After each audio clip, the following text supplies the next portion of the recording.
সুবহানাল্লাহ। তিনি বলেন, তোমরা অন্ধকারাচ্ছন্ন রাত্রির ন্যায় ঘনঘোর ফিতনা সমূহের পতিত হবার আগেই নেক আমল সমূহের প্রতি দ্রুত ধাবিত হও। যখন লোকেরা মুমিন অবস্থায় সকালে উঠবে ও কাফের অবস্থায় সন্ধ্যা করবে, এবং মুমিন অবস্থায় সন্ধ্যা করবে ও কাফের অবস্থায় সকালে উঠবে, সে দুনিয়াবি স্বার্থের বিনিময়ে তার দিনকে বিক্রি করবে। অর্থাৎ চারদিকে অন্যায় ছেয়ে যাবে, সঠিক পথের সন্ধান পাওয়া দুষ্কর হবে, নেক কাজের পথও খুঁজে পাওয়া যাবে না। যেমন আজকাল শিরিক ও বেদাতযুক্ত আমলকে নেক আমল বলা হচ্ছে, পক্ষান্তরে সহিহ সুন্নাহ ভিত্তিক আমলকে বাতিল বলা হচ্ছে।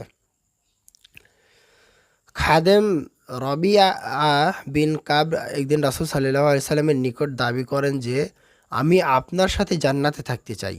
জবাবে রাসূলুল্লাহ সাল্লাল্লাহু আলাইহি সাল্লাম বলেন, তুমি